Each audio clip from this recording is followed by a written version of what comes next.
There we are. Good evening, everyone. Welcome to Holy Crap, the VlogCast. VlogCast that comes from a skeptical point of view to answer some of the questions of why. This VlogCast started as a combination of spite and the Streisand effect when some people on Facebook said, we can post whatever the hell we want. It just feels funny. It's fun. We don't need to have it make sense, so just take your stupid logic and stuff and just go away. Part of the show's ideal is to basically follow through with the old adage of sometimes the journey is more important than the destination. Thank you for joining us this evening. I am known as Shujin Tribble. I am the host of the show. I was born in Brooklyn, New York, raised on Long Island.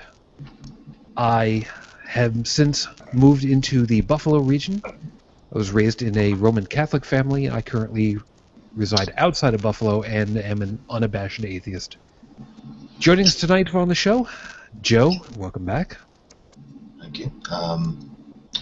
Joseph Cox, born in Chicago, Illinois, raised Roman Catholic, spent 8 years in the military, currently living in Pittsburgh as a graphic designer and a professed atheist. And also joining us on the handy mic and the handy camera is Unrenowned Tech. Hi folks, I'm Unrenowned Tech, and I am not wearing any pants. Wonderful, just what I needed. That's the show, folks. Good night. Exactly, thank you. Dr. Bill, that one's for you apparently entirely. It is the 3rd of August, 2014, and this is episode Q. Or at least it would be in base 36. Tonight we're going to be talking about games people play, and before you go asking, no, we're not talking about the song from the 1975 era. We're literally talking about fun, entertainment, games, downtime, stuff to just have fun with. And if you would like to join us, feel free to get in touch with us over here on the show. If you're here on the Hangout, the Q&A system is up and running, so you can go ahead and you can ask questions there. If you'd like to ask about being on the show, by all means, feel free. You can send me a message at shujintribble@gmail.com, over on Twitter as @shujintribble, Facebook, Shujintribble. It's pretty much anywhere you can find me on that. And, of course, as you can see here on the screen, we do have a voice line set up. So if you'd like to send a voice message over to us, I can't promise to get it on the air right away, but we can see about that. The voicemail line for the show is 959-HCTV-554. Again, that's 959-4288-554. There's actually a story behind all that, but I'll tell you about that a little bit later. Almost the same thing. Now, I need to make a little bit of an apology to folks. My camera setup, for whatever reason, is not setting up quite correctly. I don't know what's been happening, so if I'm a little out of focus, I apologize. There's some stuff about it that's just not setting up the way that it's supposed to, and I'm going to see about upgrading a couple of things here and there as I can. I also do know... Yes, sir? That's a problem you can fix. If I'm out of focus, well, my brain doesn't function properly, so... Yeah, well, we can see about that. Now, I do also know about the audio being crackly on my side, and I do know about that. There are some things about it that, on a technical standpoint, I'm not quite sure how to fix just yet. I'm almost entirely positive the problem stems from an audio system in Linux called Pulse Audio. And I'm not going to get very technical into it. It's an extra layer of command and control for the audio system for specifically Linux. It's a bit of a pain in the neck. It's a bit of a kludge. I do not understand the rationale for using it, but it's there, and it's one of those things that I have to try to figure out how to fine-tune it to make it work properly. Science is a never-ending journey of questions. There are no answers. Yeah, and that's what it comes down to. So I'm going to see if I can figure out if it's a matter of if I need to simply disable Pulse Audio while I'm doing this, If there is some kind of tweak that I just don't know about, it's entirely possible that I just need to scrap something and work it better. But I think we need to up the rating of the show. In under 5 minutes, he's talking about pulsing, tweaking, and working it. it could be worse. I could be talking about programming in a Commodore 64, in which case it would be both poke and peek. And honestly, we really don't want to be talking about bail money at this point. So, Don't forget Bash. well, Bash really didn't happen with Commie 64 Basic, so figure from there. Wait, so we're doing games tonight, We are. and this is episode Right Q. now we're playing Word Game. Wait. We're doing games, and this is episode Q. This is episode Q. Tech, cue the Picard montage. No. Good. I appreciate that. Thank you. I'm a William Shatner kind of guy. Appreciate that. Yeah, while I was looking up information about what the number 26, this is actually 26. 26 in base 36 is Q. I saw that and I thought that was actually kind of funny. So deal with it as you will. Truthmonger, of course. See you over there. Thank you very much for joining us this evening. And, of course, if you've got questions and you want us to see what we can field, by all means, take advantage of the question and answer system here on the Google Hangout, and we will see what we can talk about. As usual, I've got a little something I'm going to open us up with, and then we'll get right into the whole thing. There have been a number of things that I've told my little one I am absolutely shocked at many, many times over.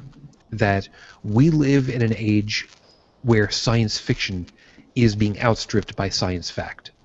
Way too many things where we look at them and we go, this is phenomenal.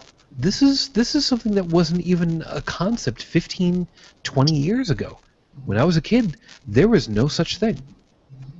And nowhere was that more apparent than finding out about some possibilities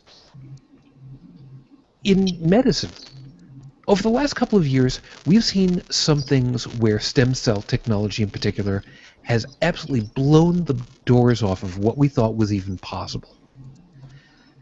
And the particular item that I'm thinking of was where scientists took a rat kidney, stripped off all of the protein matter that comprised the working portion of the cell, leaving away just the lattice work that the organ is made from.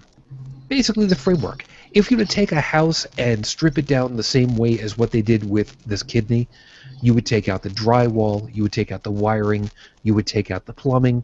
All you would be left with would be just 2x4s, 4x6s, just the structure work, the lattice work that everything else bolts onto. And using stem cells, they were able to recraft the organ, a kidney, from a rat. In a suspended solution with liquid and all of the organic material, the food that all of the cells would need in order to, feed. And inside of 3 days, before the organ was retransplanted, it was generating urea, the first parts of urine. Before it was even put back into the animal, it was doing the job that it was designed to do. Well, you make that sound like something special. I'm generating urea right now.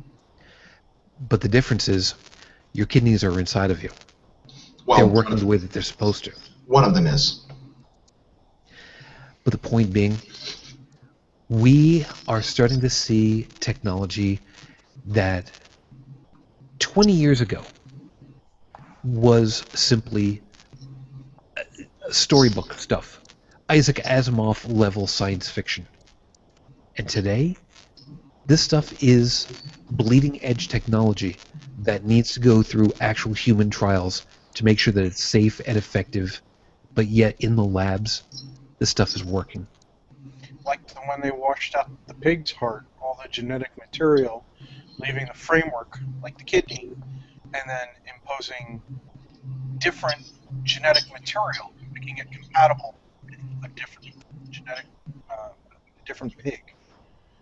And they washed it out and tried it with human DNA, and they legally can't put it inside of a human being, but by all the scientific tests, it worked. Exactly. It's exactly the thing. So by the time my daughter is my age, 30 years from now, 35 years, there may be the opportunity for people to simply have new cells built, new organs ready to be transplanted, and who knows? Maybe Keith Richards will be back on tour all over again. We can only wait and see. Start being used for heart transplants. Yep, we will see what happens. Tech, you've gotten tinny again, so we'll have to see how it's still going, but it's gotten tinny and a little hard to hear you. So we'll see how this plays out. Okay, we'll see how it plays out. If only Google supported the, can of beans and string method. Yeah, well, little at a time. We'll see where it goes. The fact that it even works at all is damned impressive. I mean, let's face it. A couple of weeks ago, we had Jake for Wharton on, who was talking to us from his mobile phone in his car, driving to go play footy with his buds in Australia. That's freaking awesome. Just one more thing. So, like I said, tonight we're going to be talking about games, and it could be board games, it could be card games, it could be computer games, it could be electronic handheld games, it doesn't matter. We're going to talk about the stuff that we do just to have fun. And yeah, this is going to seem like a real fluff topic, but there really is a methodology to this, because many a time we've heard that play is important for the development of people, and it's important also just for the well-being of humans as social creatures, never mind growing up. So while I was out tonight with our friends, which we usually do on a Saturday night, I wrote down a list of some of the games that we've played and do play on a maybe not necessarily consistent basis, but games that we keep coming back to that are not the usual stuff, not the long-time traditional stuff. For instance, we're not going to talk about Battleship. We're not going to talk about Four Across. We're not going to talk about playing Mortal Kombat with a friend in Vietnam. Cards Against Humanity. With your Now the funny part is that is one that came up, although we don't play that ourselves, because playing Cards Against Humanity with a soon-to-be 12-year-old, Joe, not such a good idea, right? Well, depends on the 12-year-old, I think. It also depends on what part of the country you live in. Yeah, this is true. By the way, whatever you just did, you sounded great just then. Thanks. Some of the language used in the game is certainly already within the vernacular of a 12-year-old in certain regions. It's true. It's true. So, Cards Against Humanity is, for those of you that don't know about it, Cards Against Humanity, oh god, what the hell is it? CardsAgainstHumanity.com? Or something like that? Oh, let's put it this way. It's a vile, offensive version of Apples to Apples. Yes. Which I never played. And you should be drinking heavily while playing Cards Against Humanity or Apples to Apples to make it more fun. Yeah, No, I said heavily. Heavily drinking. You're being a lightweight right now. That's better. That would do it. Yeah, Cards Against Humanity, if you ever wanted to find out just how black your humor can get, Cards Against Humanity is really the method to do it. That's racist. It is. But you know what? That's exactly the level of comedy that goes along with Cards Against Humanity. I'm going to put it real simple for our audience. If you cannot laugh at yourself, then you should not be playing this game. Because this game will invariably, at some point in time, target you, the player. Yes. It goes after everybody. Nobody is left untouched. It goes after the religious. It goes after Michael Jackson, so pop stars. It goes after political figures. It even goes after your grandmother. And it even goes after coat hanger abortions. I mean, it doesn't leave anything out. It goes after everything. It even goes after the Holocaust, which still puts it a step up above Iran because it admits that the Holocaust happened. Yes. Exactly. Yeah. So if you want an idea as to how bad it could get, and I will expect that I will get hate mail for this one, and you know what? I don't care. Cards Against Humanity would be the level of Cards Against Humanity would be like this. Oh, there's a nice Jewish girl over there. Maybe you'd like to date her. You know what? Why don't you go over there and ask her for her number? Now, you want a good example of Cards Against Humanity? I can tell you 2 cards that I've always seen played at least once a night when playing. White people like Auschwitz. The 2 cards that I've seen played together quite a lot was on his deathbed, Michael Jackson's last thoughts were blank. The answer card that was played was, and it was complete with trademark, the Boy Scouts of America. However, the one best combination I've ever seen. We immediately decided that this person won the game regardless of points, anything. White card. What is Batman's guilty pleasure? That's the black card. Black card. White card. Dead parents.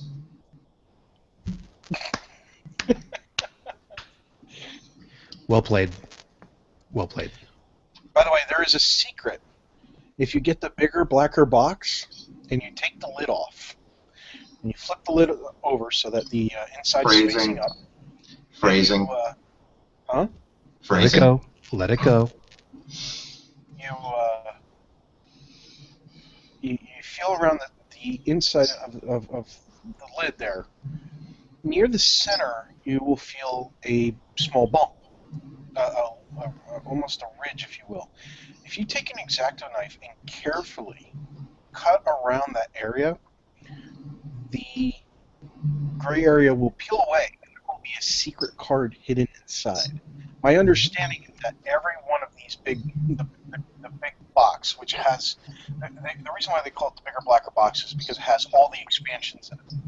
If you get the big box with all the expansions in it, supposedly every single one of them have a secret card.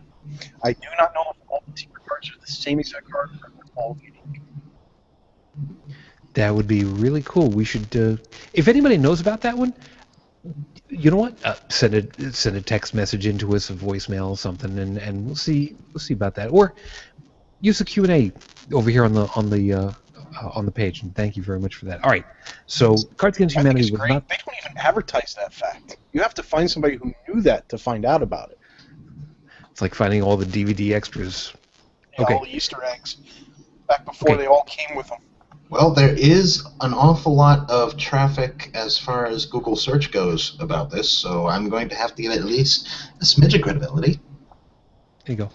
Okay, there are a couple of games on this list, and I'm going to go through my list really quickly because I'm expecting that we're not all going to know them. But like I said, these are ones that we've consistently played.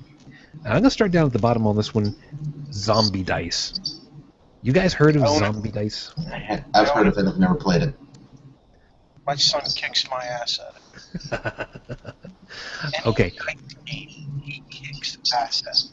This boy is going to get into some serious problems if he ever gets into gambling. And I don't mean losing problems. I mean the kind of problems that come when you win. There you go. All right. Okay. All right, so Zombie Dice is based on the idea of a zombie apocalypse, and you need to try to get 13 points to win. You have a bunch You're the of... zombie, and you're trying to eat brains. Yep. So you roll a bunch of different dice, which you've got several different versions. Some have got more options for you to eat brains. Yeah. Some have got even number. The other ones have got more opportunity for you to get blown apart. So if you decide that you are done with your turn, you collect however many points, and goes around the circle of whoever's playing until somebody gets 13 points, 13 brains, and I forget which YouTube channel it is, but the folks who do the various tabletop games, that's the only time I've ever seen this game. Was they went ahead and played it. That's the only time I've been exposed to it. Well, Wheaton, Felicia Day. It's literally they call it tabletop. I believe. Yep, Just do a tabletop. search for Felicia Day, Will Smith, right? Will Wheaton, tabletop, and you'll find it. Yeah, maybe one of these days when we get the audio things cleared up and whatnot, we've got better cameras. Maybe we'll see about asking Will if he'll, come on and talk with us about. The worst that can happen is he says no, right? Well, the worst that could happen is meteor strikes the planet and we all die. But No, the worst that could happen is that Sharkquake actually becomes a reality. Okay, we'll talk about movies in a little bit. So, let's see, what was one of the other ones? Hex. Now, this was a fun one because this was something that did not think we were going to like, and we have a blast with this one. Is Hex familiar to either one of you guys? Not at I all. haven't played Okay. Okay. It is a card game. The idea is that you're surrounded by the people that you're playing with. You are all warlocks, wizards, witches, whatever term you want to use for the magic user. And one person, you all sit in the rough circle. Whoever is the starting player has the hex token, and they cast the hex at the person across the table from them. Now, out of the bunch of cards that you've got, which have all got different kinds of commands as far as to what can happen, you can do something to the hex, and the idea is to turn the hex away so that it does not explode on you. So you could have a power that says that the hex travels to the left of you, or to the right of you, or back across, or disperses. There are times where that hex will be split into two. One goes to the right, one goes to the left, which starts to become real freaking interesting, and because then you've got, okay, we got two hexes now. All right, left and right, you guys play your cards now. What have you got? Okay, this hex is going across the table. This hex is going back the opposite direction. All right, who's playing next? And so on until the hex explodes on somebody because you've lost power. You have no more cards. And it gets to be real interesting because it's theoretically a fast-paced game, but it's more a matter of how well can you screw your fellow magic user human thing. Anyway, like I said, the name of that one is Hexed. It's good for a collection of folks. 6 people is a really great number for that. And AAD, see you over there watching and chiming in. Thank you very much. Let's see, what was... something that we played tonight. Machine of Death. How about this one? that sounds fun. I wonder if that's anything like Infernal Contraption. I'm not familiar with that, so I do not know. But the description for this one is, at a certain age, everyone in the society has their blood tested by the machine, and the machine figures out from there how someone will die. The machine is never wrong, the machine hates people, and the machine has a cryptic sense of humor. For instance, the machine could come up with, and these are all done with playing cards. The machine could come up and say, this person is going to die from cancer. And the players have to figure out how to make that happen. For instance, you could be killed by a giant crab falling on you. Ha, ha, ha, ha, ha. Killed by crabs. Well, because And now I have to quote Bill Engvall. Here's your sign. Mm-hmm.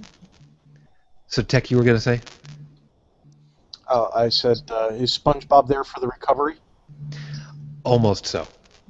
But the astrological sign of Cancer is represented by anybody? Crab. Are you Crab. feeling it now, Mr. Krabs? Exactly so. So the idea is that the computer spits out the information and says a person will die by blah, and the players have to use certain other cards to come up with a methodology for making this person die. We play that game with fortune cookies. You kind of, it's kind of the thing. So it gets to be really interesting because you get to be very creative. But anyway, like I said, that one is called Machine of Death. Again, it's a very creative item. Two of the other ones that I've got on here, again, still card games.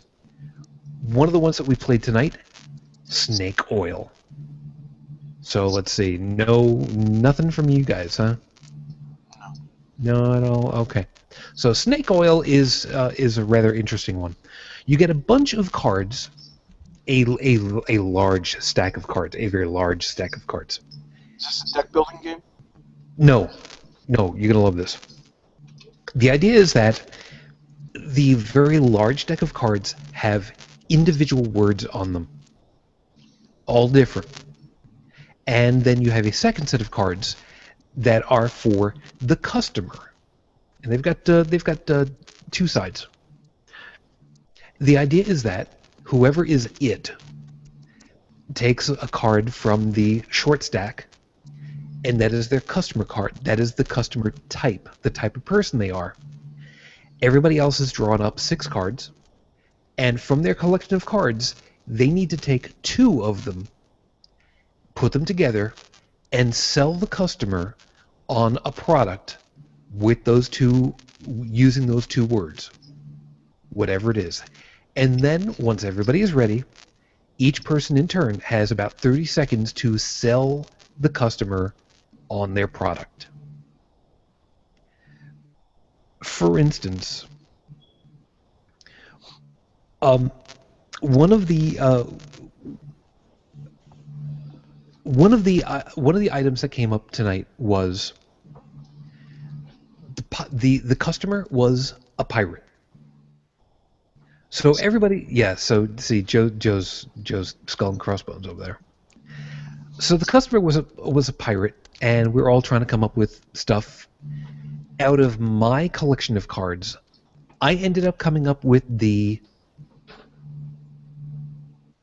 toilet raft,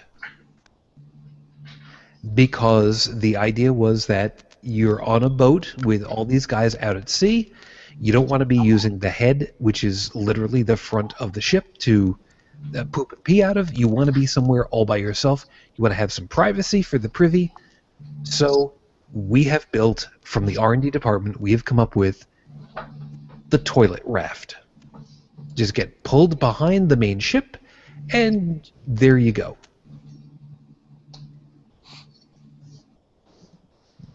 I'm not getting any kind of reaction at all. Okay, fine. Get a smile. To me, it sounds like an old logical thought game that I was taught in. I forget the name of it. It was basically a course that said, "Don't care, had trouble." Thank you, Mr. Meme. more of a logical thought problem for a course that I had when I was at DeVry.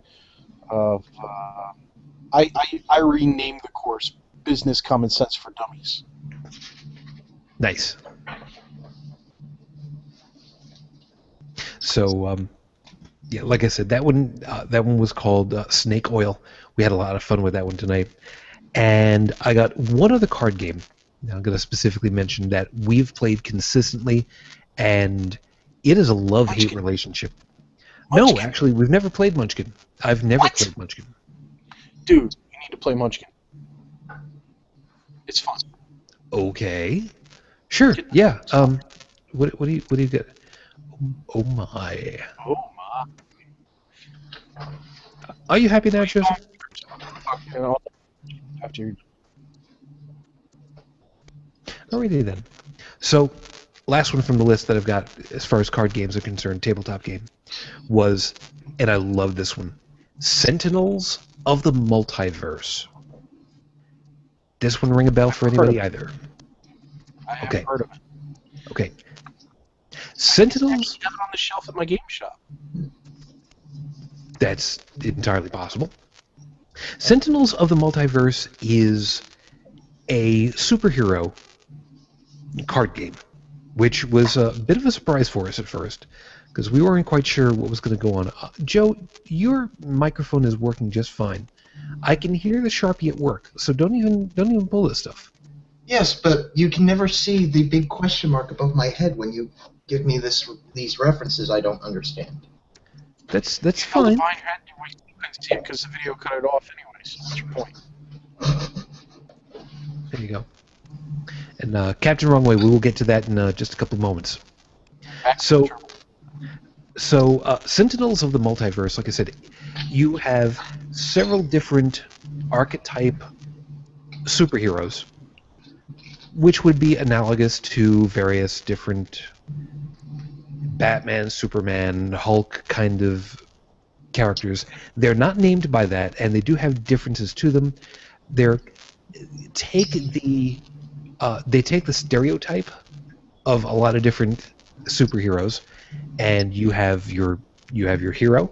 You've got a deck of cards that have got all their different powers and abilities and such, and you have to do battle. Premature land. Surprise. But 40 needs to be there. Something like that. Anyway, and the idea is that you have to go head-to-head up against, or as a team, up against a villain. Because, I mean, superheroes got to have a supervillain. And some villains and heroes are nemesis with each other, and there are certain pluses and minuses to it all.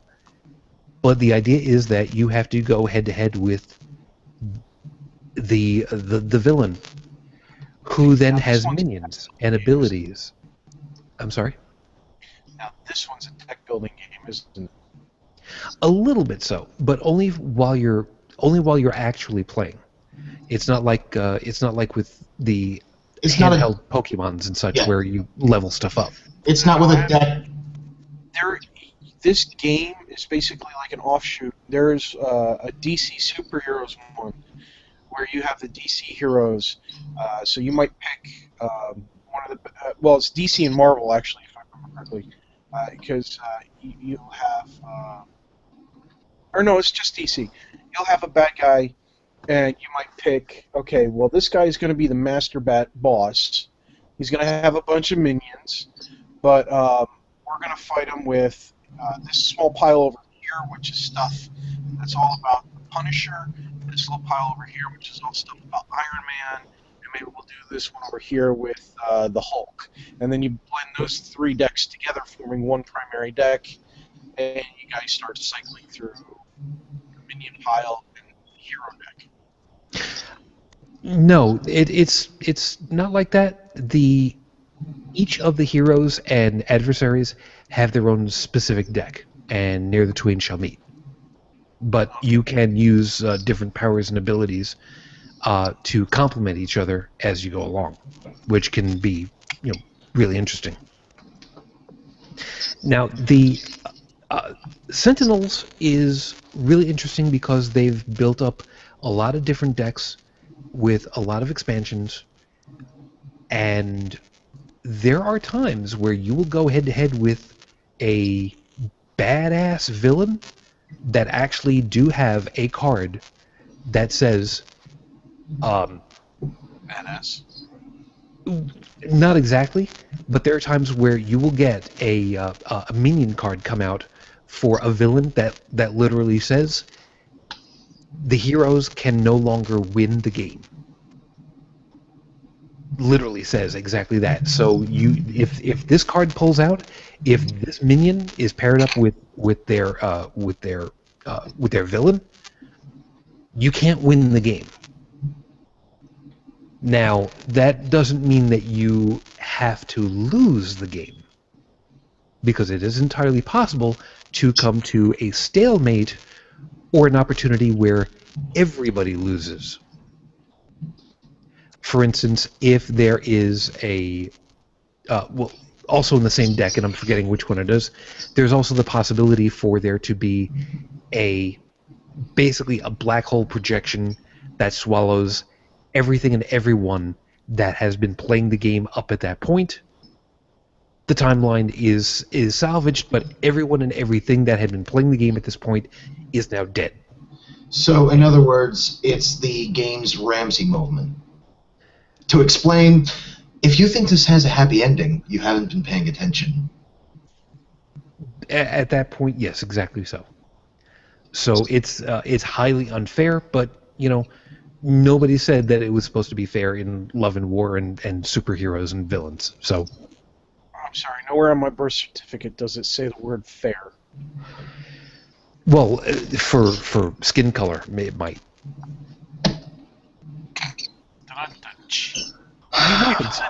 And we're out.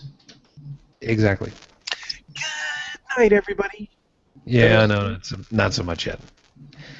So that was all the stuff that I had that was really worth talking about as far as to tabletop games, card games in particular. Now, I could have mentioned Pokemon and Yu-Gi-Oh! And Power Rangers and the My Little Pony games, which Little One does have some My Little Pony decks, as well as a whole crap ton of Pokemon cards.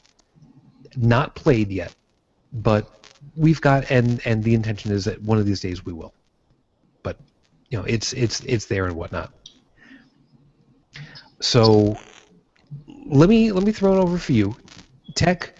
Are there any card games that you specifically have liked? And not the traditional stuff, not poker, because I mean, Munchkin is one of them. Now, there's probably quite a lot of people that have watched this that actually know what Munchkin is because they were watching the Will Wheaton Felicia Day whole Munchkin exchange where they actually had the creator of Munchkin, Steve Jackson, from Steve Jackson Games, actually on their show and play and whip their butts, too. Nice. Oh, yeah. He wiped the floor.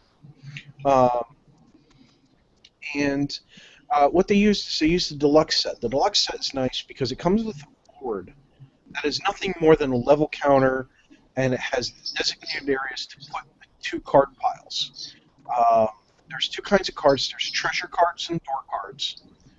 And if you want an easy way to think about Munchkin, think about Dungeons & Dragons. Now, think about all the things that you have to do in Dungeons & Dragons. You have to build a character. You have to have a history for your character, statistics for your character, modifiers, positive, negative, equipment, carrying weights. You think of all this stuff, and then you say, you know what? I don't want to do that. I want to kick in the door, kill the monster, grab the treasure, backstab my buddy, and take their treasure and win the game. Backstabbing hasn't been known to occur. I have actually, for the first time ever in the last, since I played Munchkin, about a month ago, I actually died, which was awesome because even though I died, I got all the way back up to level 9, and then somebody else won the game. It would have been really epic had I died at level 9, got all the way back up to level 9, and then won. Munchkin, it's a lot of fun. All you do need is the Munchkin deck, a single six-sided die for whenever you have to run away, and that's it. You don't really need anything else. The rest of the stuff is just glitter, or frosting, or sprinkles, or however you want to think about it. Now, what's nice is Munchkin has expansion packs. Lots and lots of expansion packs. Big ones, little ones, you name it. And after a lot of trial and error, some of them were really fun. Like one of them is called Cheat with Both Hands.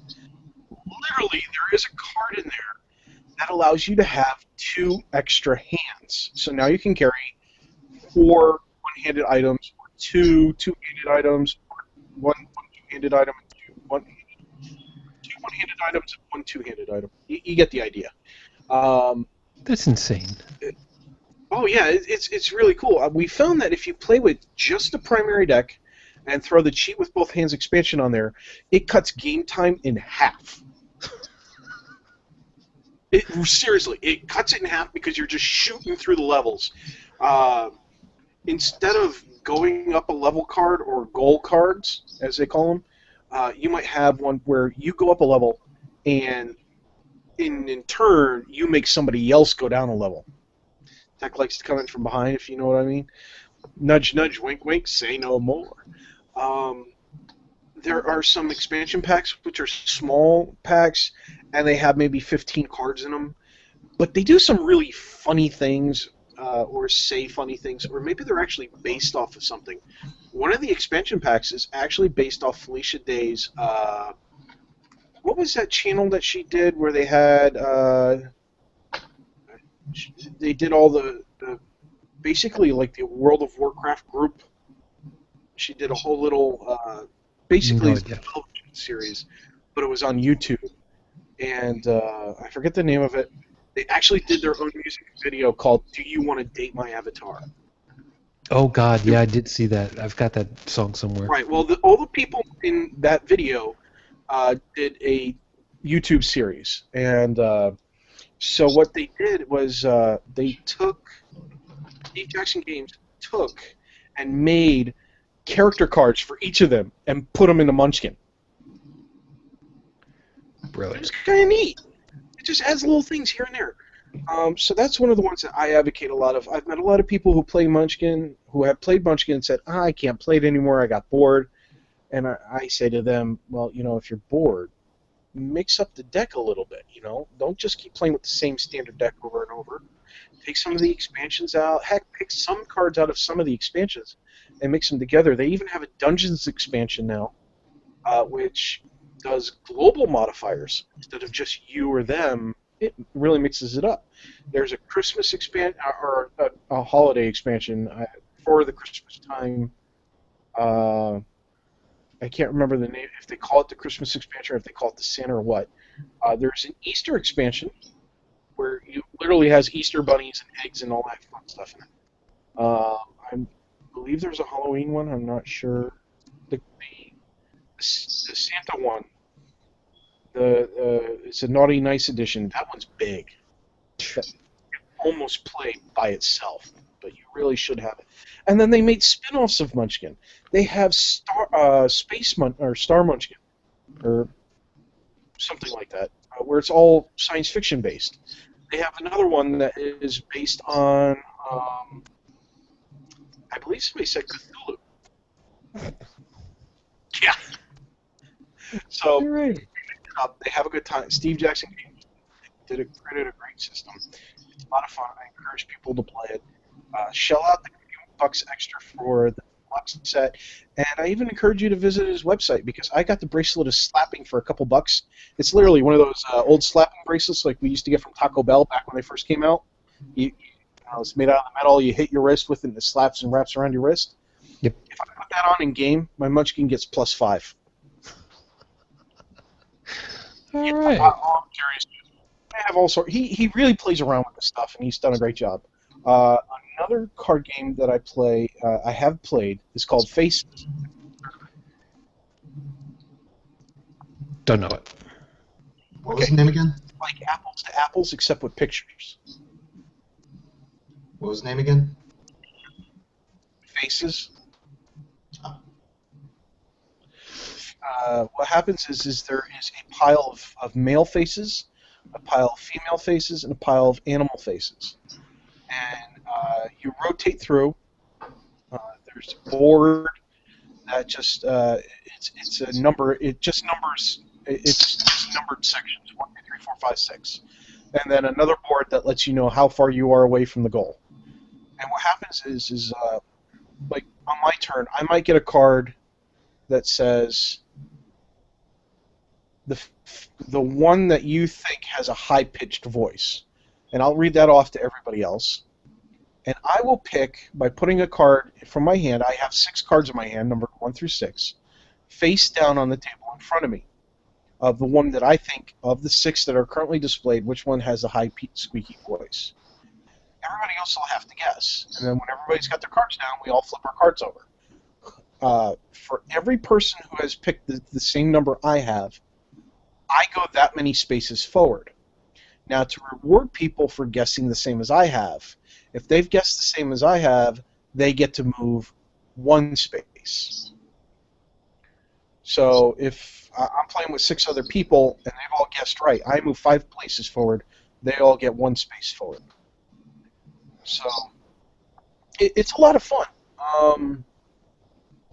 You really learn about how somebody thinks when looking at faces, because there were many times where I would get something else like, okay, I know which one I'm going to pick. I'll read off the card, I'll put my card face down, and I might get one person to agree with me. But by the end of the night, they started figuring out my train of thought, and, you know, I've got 4 people agreeing with me or 5 people agreeing with me. There you go. Yeah, so it was a lot of fun. There's infighting, spelled with 2 letter N's. It's a Dungeons and Dragons based game, in that what happens is, okay, you guys have gone out, you've done your thing, you're sitting around the tavern, you're having a drink, suddenly somebody has just knocked over the beer, somebody's throwing food across the whatever, somebody's throwing a bar fight, you know, and that's it. Yeah, it's basically Dungeons and Dragons bar fight at the end. Another Dungeons and Dragons card-based game is the Red Dragon Inn, and that one's a lot of fun. There is drinking involved. There is gambling involved. And honestly, if you could involve real drinking, doing real shots in this game, people would be blitzed long before their in-game character. Oh, dude, I would love to play with real alcohol. None of my friends have the fortitude that I have when it comes to alcohol. Fair enough. All right, it's so a fantastic game. What else? We also do. Have you heard of Flux? no. Wait, what? Flux, F-L-U-X-X. Oh. Flux is a game where it starts out with the basic rule. The basic rule is you draw at the start of your turn. You draw a card. During your turn, you play a card, and that's it. And your turn is over. Half the cards in the deck change the basic rule. You might have a card that says play 3, so you put that down. Now you've got to play 2 more cards. Or you might have a card that says draw 4, so you've already drawn one, so now you got to draw 3 more to put up with that card there. There's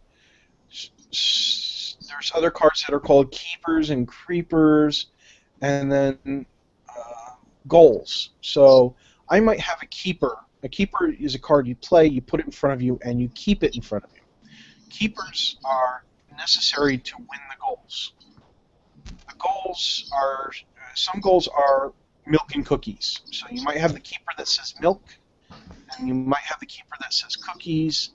The goal of milk and cookies goes into play, boom, you win instantly. You don't wait till end of turn, nothing. And it might have been played because the person had no other card to play but that one, and they had to play it. You don't get to opt out. You have to follow the rules. So it's a lot of fun. And then they made several different versions of it. There's one completely in Spanish for the Spanish-speaking crowd out there. There's a family-friendly version of it, so instead of cookies, you might have birthday and cake, birthday cake. You might have a rule out there that if you're an adult playing, you don't have to go to bed, so you get to play an extra card. But there's also maybe one out there that if you're a child playing, you may have to go to bed early, but you get to have more fun, so draw an extra card. Something like that. There's a Cthulhu version of Flux. There's a pirate version of Flux. There's a Monty Python version of Flux. There's a zombie version of Flux. Flux is just... There's a stoner version of Flux. Flux is awesome. And you only need one deck to play. That's it. I keep giving away my copies, believe it or not. I have like one copy left right now. And the makers of Flux just came out with another card game called Lunacy. Lunacy is a game where you don't take turns. You'll create a pile, a starting pile, depending on how many players there are. So if there's 2 players, there's 4 piles. 3 players, 3 piles, 4 players, 2 piles, 5 players, 1 pile. So it's a maximum of 5 players. And each card has 2 pictures on it. So one card might have a picture of a spaceship and a house.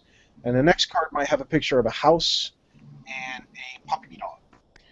Those can stack because they both have the house on them.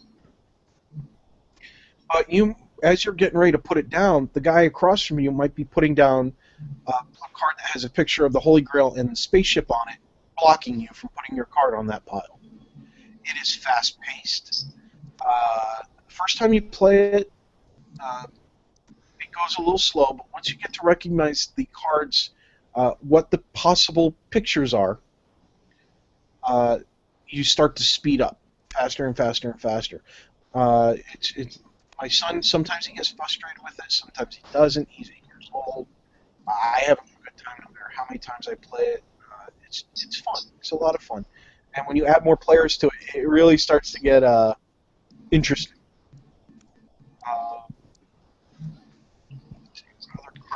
Okay. And on that one, you said the name of it again was Flux, correct? That last one, the one with the pictures, was Lunacy. Lunacy, sorry. Am I fading out? No, you're fine. Okay. We better give Joe a chance. Yeah. See, the problem is I'm starting to fade, and that's not good. Which, by the way, those of you that were paying attention last week's show, my apologies. I did not realize how bad off I was tired-wise. So I'm trying to be very careful about it. Joe, we'll throw it your way. As far as to tabletop card-based games. Well, as far as card-based games go, and we're focusing on cards right now, right? At the moment, yeah. Okay. The only one that I've actually played, other than your typical playing card type games, poker and such, the only one that I've really played is Cards Against Humanity. Though I tend to spice it up a bit because obviously I don't play it with friends in the particular area. I could now apparently because some friends moved closer, but generally speaking, I play mine online, and it's the same premise. It's just on a browser, and my habit is that I will drag everybody playing into a Skype call, and I will read the cards aloud, generally speaking in some various voice, be it Shatner, be it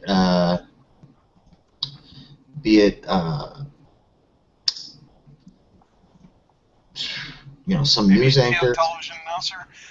Just some kind of strange voice. Interactive exhibit. Though I will say that my first experience with Cards Against Humanity was at a convention. It was a panel that was a charity event, and they were playing Cards Against Humanity on the up on the table. I believe it was Uncle Kage who drew the card. Attention, this is your captain speaking. Please fasten your seatbelts and prepare for blank. And no. I drew the black card, and then Kage drew the winner, in my opinion. A lamprey leaping out of the toilet and latching onto your taint. And this is why black humor is where it is. By the way, really quickly, Saber, thank you very much for joining us. We do see you over there, and thank you. I'm not entirely certain what the first message was that you were trying to get across to us, but we got you over there. My translator wasn't able to give me all the information, but thanks for being here. And we did have something from Captain Wrongway, who, thank you. And no one cut the rope. Well, that is a computer-based Flash game, or at least it's how it originated. So we hadn't gotten that far yet, but we can if you guys don't mind getting over there. I'm good. Okay, no complaints then. All right, moving on. I'll have plenty of complaints, just not about the show. Appreciate that. Cut the rope. Cut the rope started as now I'm going off the top of my head, so if I'm talking out of my ass, I'm sorry. It's just occupational hazard. Best of my recollection, Cut the Rope was a Flash-based game, and the idea was that you had a little alien kind of looking guy with some armatures and some ropes. No, sorry. The little green dudes were at different places in the level that you were trying to beat, and there was a piece of candy held on. Candy. Yes, which had a string running through it, one to the left side, one to the right side, and the idea was that to cut the ropes to eventually get the candy into the mouth of the little alien dude, and eventually get the stroller that it was near to open, as I recall. It was a little bit on the weird side to me. I'm not entirely sure that I'm remembering it all correctly, and I know it sounds like I'm like falling asleep, but that I really don't remember it that well. I just remember something like that, which, sorry. All right, no reaction. For Flash games, one that sucked me in was Bloons. B-L-O-O-N-S. Bloons. You're faded out again. One more time? Bloons. B-L-O-O-N-S. Oh, with the monkeys. Yes. That is Oh, too much beard. he's a programmer. What are you gonna do? Actually, I'm the network guy. But I still don't do human beings, so. So you give your axe, is what you're saying? Yes. You may call me Gimli. You know what? I don't care. I regret nothing. But with Bloons, it started out Flash-based as well on the web browser. The first 4 of them are actually still only on the web browser. They're on, for those who are looking for it, you can find, I believe, all of them on the website called Congregate, and that's spelled with a K, not a C.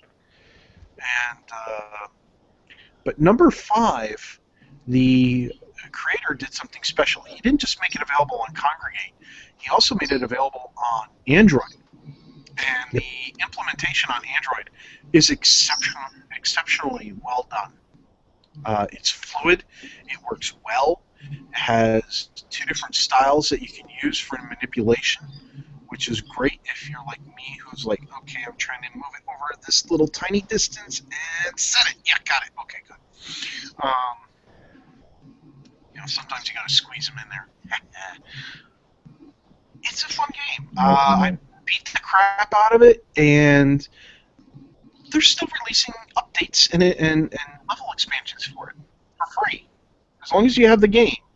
I paid for the game on Android. As long as you have it, he keeps every time he releases an update, which puts in new maps and things like that, as well as interesting setups and themes depending on the holiday season.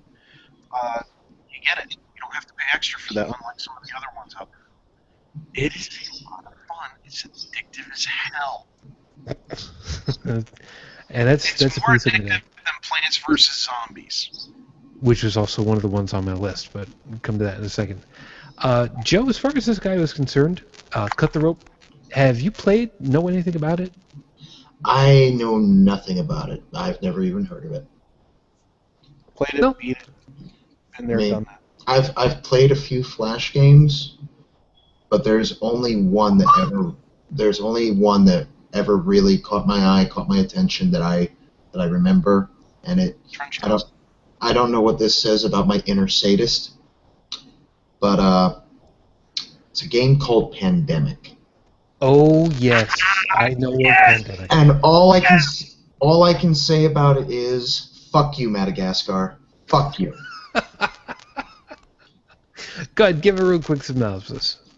Okay, so the idea of Pandemic is you get to choose whatever pathogen you like to kill the human race. You get to start as a virus, which is resistant to vaccinations and antibiotics, but is more affected by the weather.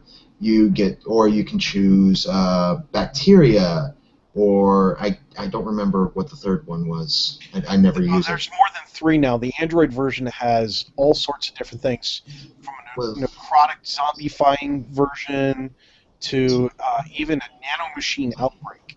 Well, fuck you and your Android version, okay? But anyway, you dude, you'll love it. You progress by the number of deaths you cause. How long you continue before being cured. You get some, and the symptoms go in levels from 1 to 5. You start with stuff like, fever, sniffly nose, stuff like that. Oh, there goes Roger. And you eventually, and it eventually builds up to the more fatal stuff. You also get to pick resistances to certain climates and such, ways of vectors, whether you're airborne, spread by rodents, water, so on and so forth.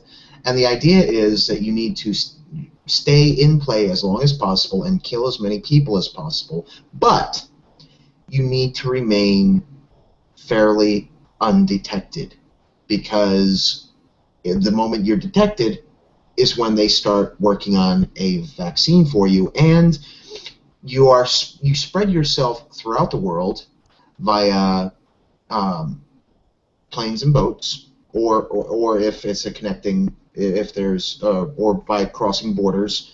And the reason why I say fuck Madagascar is because Madagascar is an island, and pretty much the moment somebody sneezes in Canada, Madagascar shuts down its ports and its airports, and you can't get to it. And if you don't kill everybody, you don't win the game. Well, if I remember correctly, Madagascar doesn't have an airport. It only has a harbor. And the second that boating gets shut down, they shut down. Yep. Unless, of course, you're one of the lucky sons of bitches who ends up starting in Madagascar. Well, that's the beautiful thing about the Android version. You can actually pick where you want to start. So I'll actually pick a place like Iran, make no symptoms, and have it start off being immune to or resistance to the cold. That way it spreads up to like Russia and those areas and whatnot. And then I'll have it, since you started in a hot desert kind of climate, it's already spreading downward because it already has some of the tolerances for heat. So you can pick up the heat tolerances later just to get it into like Madagascar and those lower islands. And I'll tell you the one that really gets me is I can nail Madagascar to balls to the wall doing that method. But Iceland's a bitch at that point.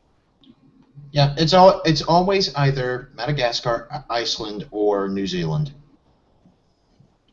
And USA gets fucked up the asshole. All the time. Every time. The amount of airports and harbors, USA goes. It's in the cheeseburgers. There you go. All right, so since we're mentioning about Flash games, Oh wait, hold on a second. Joe, do you do the same thing I do? Name your virus or your pathogen God, and then make sure that it's communicated through bodily fluids. Nope. I can't remember all the names that I've given mine. No, that's all right. Okay, so like I said, It's since like knowing that God is a sexually transmitted disease that has a 100% death rate. yes. All right, so since we're getting down to about the last 20 minutes or so, Flash games or smaller video games. I had somebody who showed me. I don't know that it really qualify. No, that one doesn't qualify. Little one has enjoyed playing like Sushi Cat. I every once in a while get a bug up my butt to try to play Run from the Sun, which again you can find these all over the place. Just go looking for them by name. Really quickly, what about you guys? Any quickie Flash games that you've had an opportunity at? Joe, I'll hit you first. Well, like I said, the only one that ever really took my notice was Pandemic. I mean, I've tried other ones just at random, but Nothing that's really caught your attention and kept you. No, and I'm trying hard to actually think of one that was particular that did stand out other than that, and I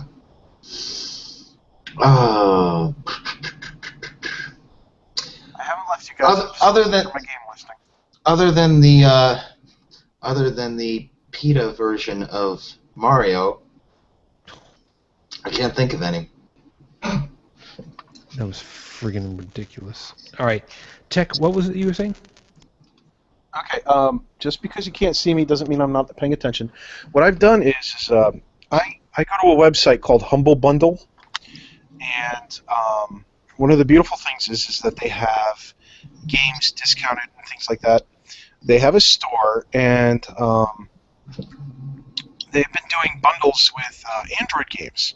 So right now, I am a current owner of games of the following Android-based games, Flash-based games: Anodyne, Anomaly, Another World, Aquaria, Airlon, Sword and Shadow, Badland Premium, Bit Trip, Beat, Bad Hotel, Baggett. Baggett's kind of fun. That's a quick game too that you can play. Blade Slinger, Balloons 5, Breach and Clear, Broken Sword, Cannibalt, which is a quick one. Carcassonne, which is based off those little meeple guys and whatnot. Settlers of Catan. Yeah, there's the Flash-based version of that board game. Cogs, that's a great puzzle game. Color Sheep, which you can play at McDonald's. Contre-Jour, Crayon Physics Deluxe. The ever-infamous Desert Bus. Draw a Stickman, Epic Edition. Dungeon Defenders, Dynamite Jack, Edge, both the classic and extended editions. Epic, which is kind of... Epic really... Or Epoch, sorry. EPOCH. That really takes a drain on your processor. Field Runners 1 and 2, which is a tower defense game. Fractal, Galcon Fusion and Legends.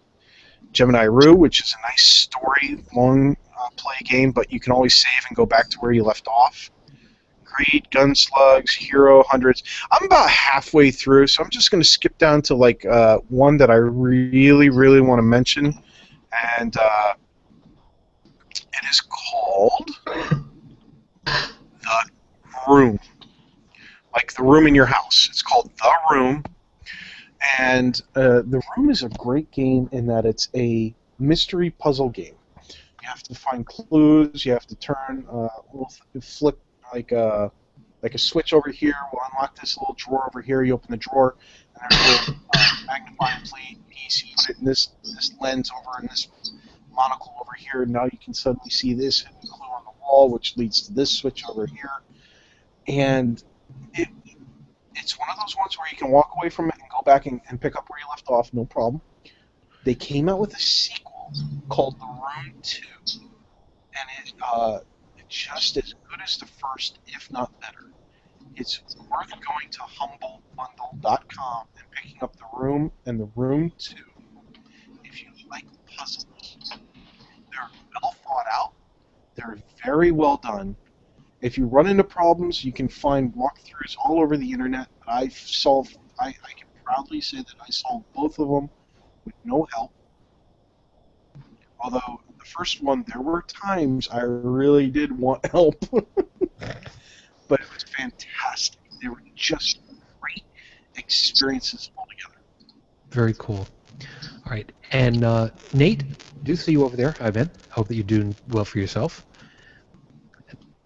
Let's see. The Humble Bundle sets are really cool because every once in a while, if I forget if it's them or if it's somebody else, but every once in a while there will be a Humble Bundle for charities. I think every once in a while. Child's Play charity is almost always available. The EFF is almost always available. Donations.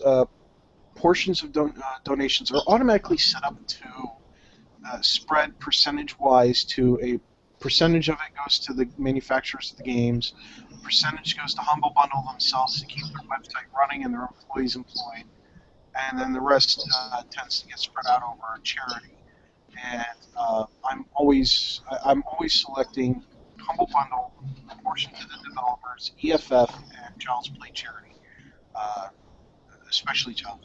Because my son's actually been the visitor of Children's Hospital before for some surgeries, and anything that you can help out the kids, siblings, the parents, whatever, in any way, shape, or form, I'm all for that. And Child's Play was actually started by gamers from Penny Arcade, the webcomic. It's really cool. Look into it. Very, very, very, very cool. All right. I don't know that you've got anything. They are open about what charities that they're making available. Okay. They're always open about that. They don't hide it. Okay. Joe, like you were saying, probably not so much on the Flash games, but on because we're kind of running up on time. As far as to maybe crossing over from Flash over to full-on computer games at this point, or console games, what's been like grab you by the neck, does not want to let you go? Well, I did remember one that I think deserves mention, the most aggravating Flash game in the world. Oh my god. Fuck you, Quap. The sports version of it? I'm sorry, say again? Go ahead. There's another version of Quap called Clop, C-L-O-P, and it's the horse version of it. And the unicorn version, yes. All right. Yeah, well, I think you gotta get to the unicorn, isn't it? Or are you the unicorn? Don't. You know what? I am the walrus. Joe. Go ahead. As far as video games go, I do have quite a few that I can mention. My very first computer video game for the PC, because we had an Atari growing up, but I'm going to talk about computer games because I prefer computer over console. My very first computer game was something called Battlefield 1942, and that got me started into first-person shooters. But I never played that one online because my home was dial-up. As far as favorites go, I would have to say MechWarrior 3. Nice. Because big stomping machines. What's not to love? My very first experience as far as playing online with people goes was the sequel to 1942, which was Battlefield 2. It was one of the first modern multiplayer shoot 'em up games, and I have to say, I love it to this day. I have never seen another first-person shooter that has done what that did for me, because the mechanics of the game, if you knew who you were playing with and everybody knew their jobs, everything just worked so beautifully. I played that for a number of years. Yeah, for what it's worth, by the way, Mech Warrior 2, oh god, I think it was Mech Warrior 2, I forget what it was called, but I ended up selling it. I was doing inbound telephone sales for it. I have a copy of. I got to see if I can get it to run on emulation and whatnot. But that was just painful to watch every once in a while. Poor guys getting their mechs shredded like crazy. Yeah. As far as Atlas. As far as fuck you, Cauldron-born. Anyway, I mess people up with Atlas. Yeah, my Cauldron-born messes up Atlases all the time. However, as far as games that I currently play, one of the ones that I play a lot with friends is called World of Tanks, and I play it mostly with. I started playing it with some of my old military buddies because it's tanks. We were tankers. It's what we do, and being that they're ranging tanks from not necessarily World War I, the original tanks. No, not the Mark I's. No, but just after World War I, when they like the FT Renault, the first modern tank, all the way up to all the way through World War II, some of the most famous tanks, all the way up to some Cold War tanks. Hi, Lily. It's fun for us, and again, if you know who you're playing with, you can do some really beautiful work there. However, the one that I have the most fun with playing with friends, hands down, Left 4 Dead, because Molotovs are love, Molotovs are life. As far as playing with myself, no pun intended, I'm a very big fan of the Fallout franchise because, well, combines two of my favorite things, jingles and automatic weapons. But the one game that I think I have to mention, it has to take the cake because I've been playing it since it came out in 2004. That means I've been playing it for over a decade. And the fact that computers can still run this, compatibility issues have proven to be many a downfall for me on this one. It's a game called Rome Total War.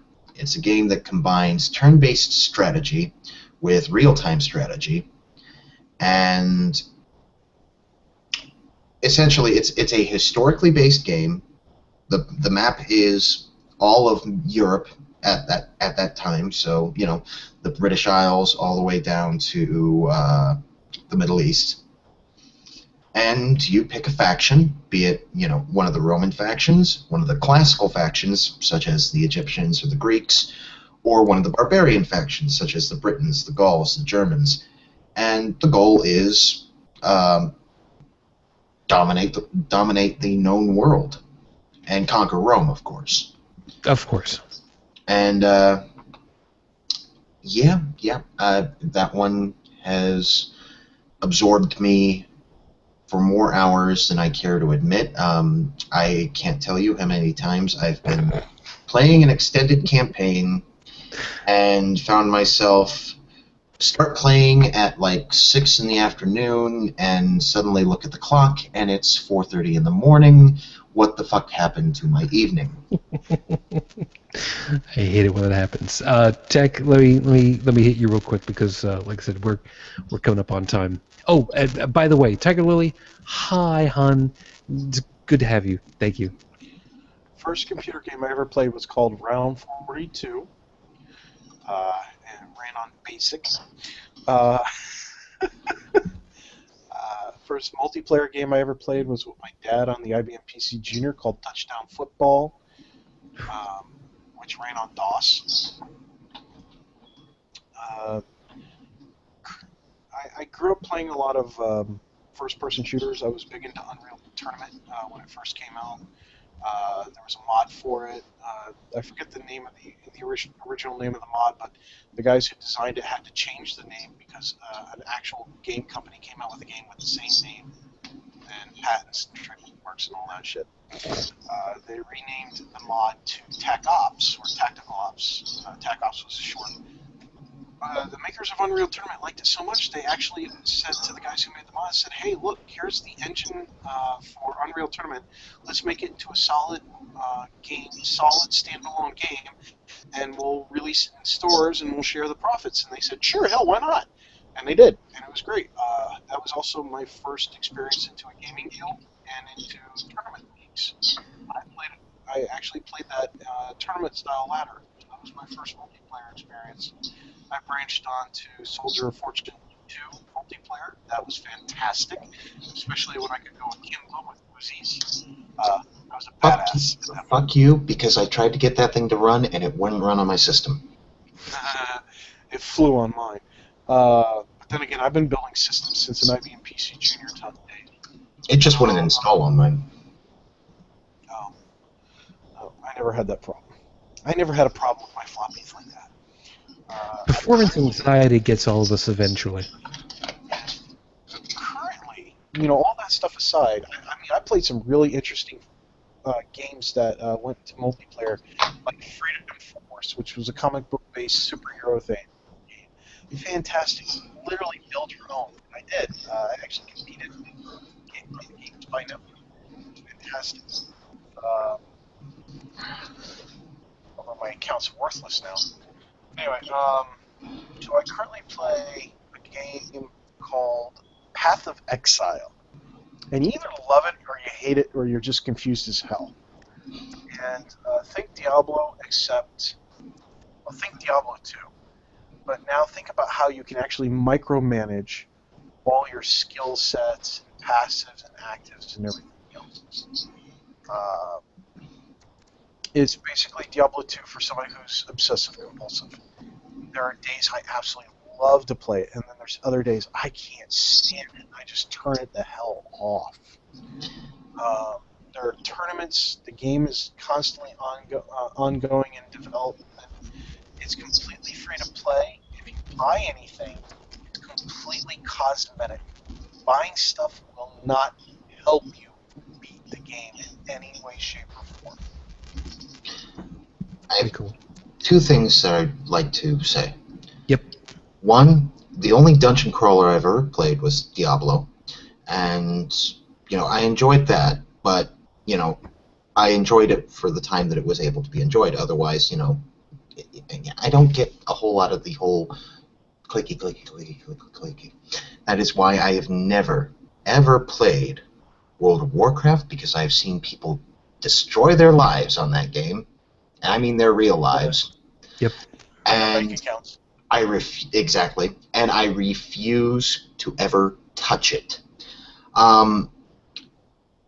My second point is that something came into mind. The most underrated game you've ever played.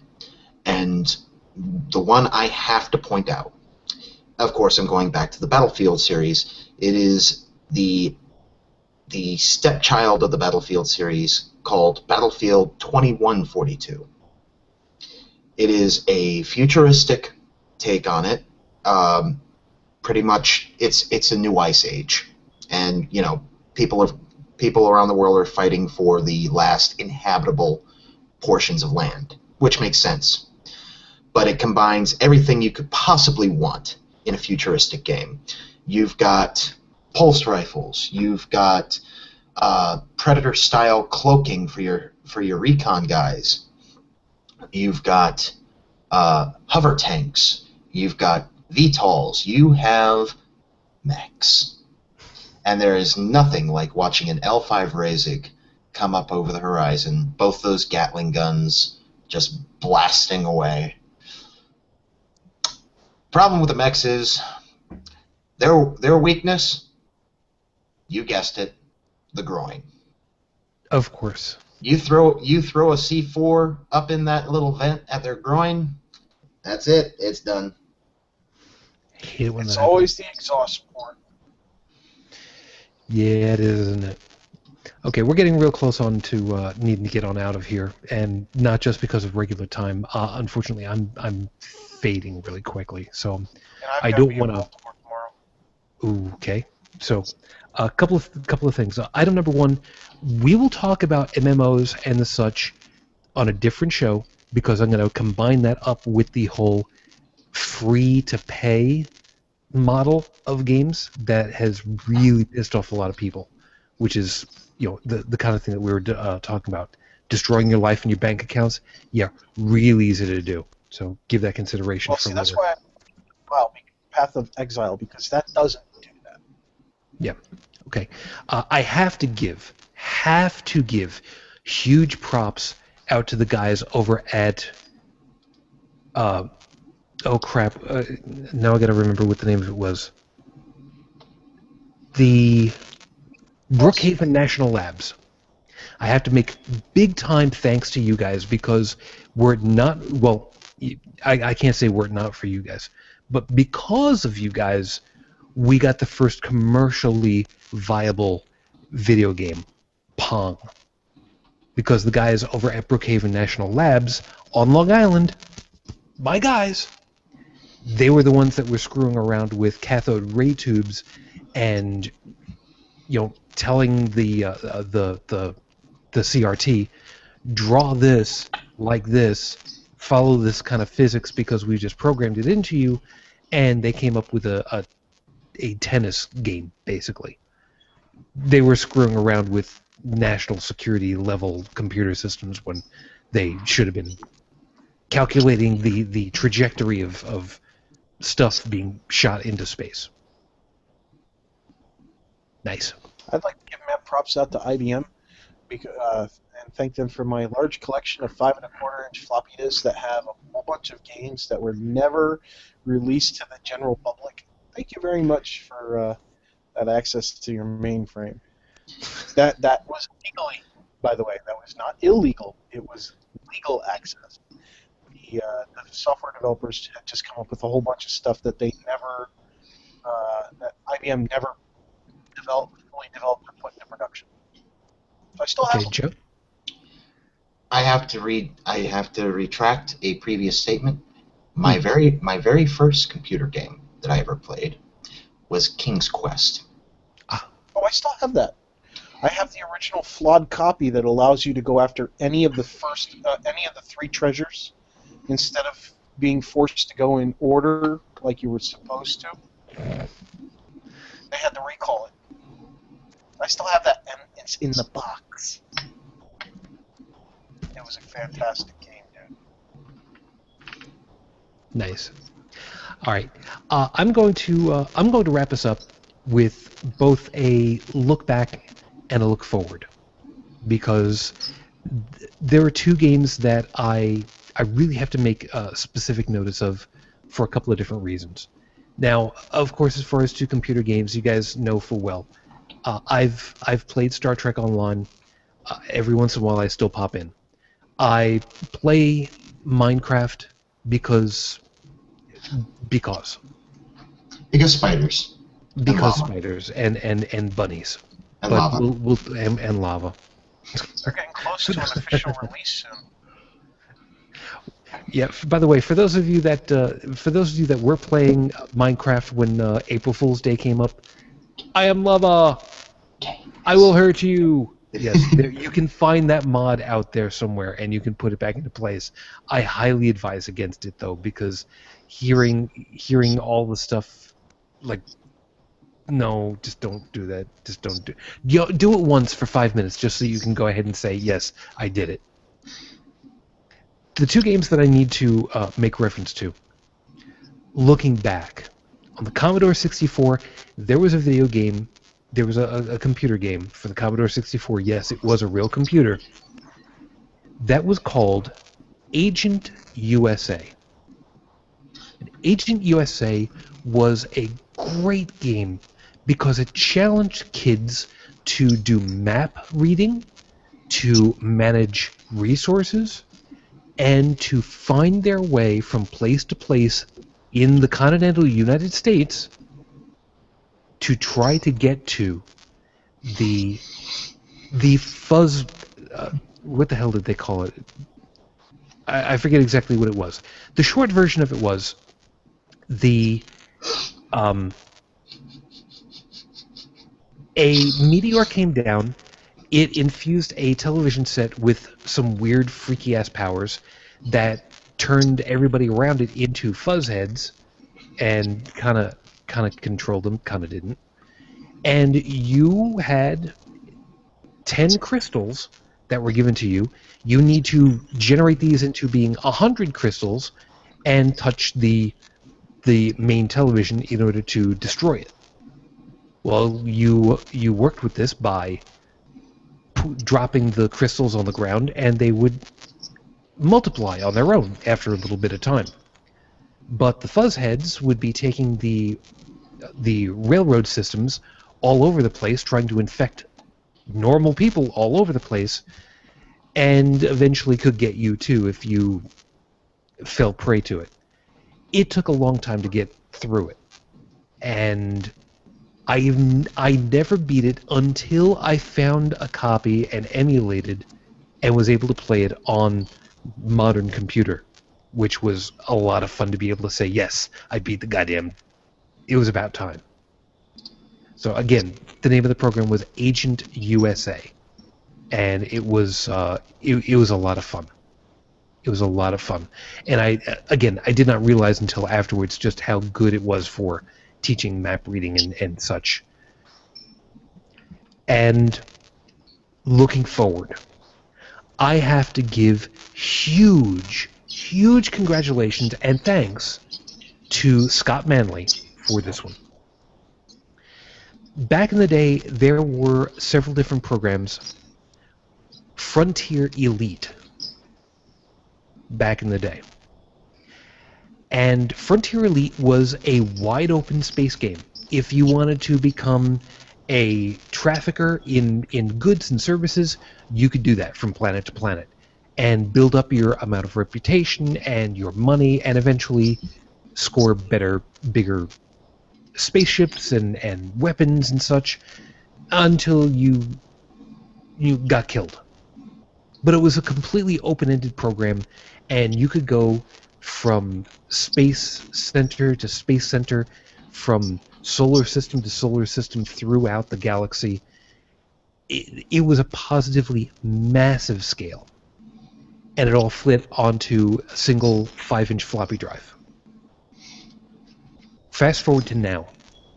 There is a new incarnation of this, and it's called Elite Dangerous. And Scott Manley has been doing some first looks at it, and it is amazing what they did. Where they originally had wire graphics and very simple polygon graphics for Frontier Elite way back when, everything is fully rendered 3D graphics, jaw-droppingly gorgeous. And it looks like a proper, absolute, proper successor to the original program. So if you guys want to check that one out, again, you can look up for Scott Manley over on YouTube.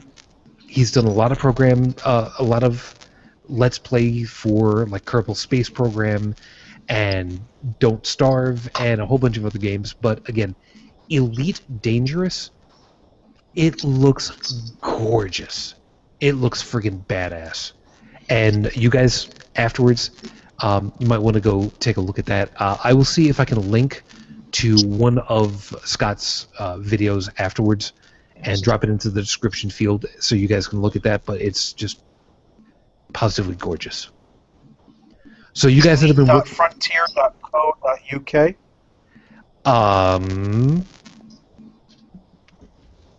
Let me see. Official website, EliteDangerous.com. EliteDangerous.com. They did have a Kickstarter campaign. I don't remember it. You know what? Let me see. Their Kickstarter, best of my knowledge, they were funded, well funded. Yep, they were fully funded. January, as a matter of fact, January of last year. Over 25,000 backers. They were originally asking for £1.25 million British. They got over $1.5 million. So good for them. Congratulations. Okay. Apparently, I am getting a lot of hate for my comments against Diablo and World of Warcraft. All the Blizz heads are coming after me. And some comments were made about the sunglasses. Now, yes, it is nighttime and I am indoors, and I am wearing sunglasses. Why? One, I have light sensitivity, and two, if I don't have these on, I can't see because my screen is right here. It is very bright, and it completely the reflection and glare off of my regular glasses lenses makes it to the point where I can't see, and sometimes it will flash and blind my camera, and then you can't see. So. And to quote my science experiment, when you're cool, the sun shines down on you 24 hours a day. So there you go. So keep those in mind. So, guys, thank you very much for hanging out with us this evening. We've still got a lot of other stuff that we could end up talking about, and let's face it, the idea of play is an important part of life for us, and we really didn't get into the why of it all, and that's, again, along with MMOs and the free-to-play model of stuff, there's stuff that we can end up talking about in the future, and be looking forward to doing that. So, again, thank you guys for hanging out with us. As always, Joe, many times over, thank you. Glad that you're home safe, and you take care of yourself, man. I will try. If I may, there is one more thing I would like to point out. Sure. Believe it or not, speaking as a veteran who has been diagnosed with, PTSD, I will tell you this. When, a veteran says that, certain video games do actually help them cope, I can speak from experience. Yes, they most certainly do. Not just the game itself, but the camaraderie that you can experience with other people that you're playing the game with. And not necessarily for trolling 9-year-olds on, Well, we're not going to talk about the 40-year-old man who decided to beat the crap out of a 10-year-old in the UK over Call of Duty. Anyway, good night, everybody. Hope to see you again next week. Okay. And, of course, Tech, thank you very much for your time. Absolutely. Anytime anything involves gaming, tabletop, cards, dice, computers, doesn't matter. And, looking back, I'd like to thank two games from the old times. Oregon Trail and Where in the World is Carmen Sandiego? Good choices, those two, yeah. Definitely seminal pieces back in the day, and they absolutely hold up culturally, if nothing else, simply because, fun pieces, and how could you turn away something where you actually learn? There aren't that many that you can go with anymore. So, as always, folks, thank you very much for joining us. We hope that you've enjoyed yourselves and found something worthwhile in the show. As I say on many an occasion, I know full well that this is not a sexy vlogcast, and we don't mean it to be. It can be. It can be sexy. See, if you can't find anybody to play with, go home and play with yourself. Fortunately, I'm already home, so we'll talk about that another time. Meanwhile, if there is stuff that you would like us to cover, if you have comments, suggestions, and whatnot, if you're watching the video after the fact, please, by all means, drop a message, and I'll get back to you, and just thank you. Thank you for, taking the time out with us. It's a lot of fun to be able to do this kind of stuff. There's this piece I have to talk about another time, but again, that'll be another time. I just remembered about it. Anyway, as always, for all of you, I wish you the peace I no longer have. I wish you the strength that I've learned. I wish you well. Of course, as always, after I say my goodnights for all of you, I say my goodnights for my lady too. Because 9 years on, I am still in love. Matsune Fujin, I love you and I miss you. Dream of me. Our next scheduled show is going to be the 10th of August, which is actually the day before my Fujin was born. So I'll be celebrating kind of her birthday. As always, everyone will be looking forward to seeing you then. If you've got messages, please send them over to me, shujintriple@gmail.com. You've got a voicemail number over here at 959-HCTV554. And until the next time we get together with all of you guys, play more games, and of course, good night.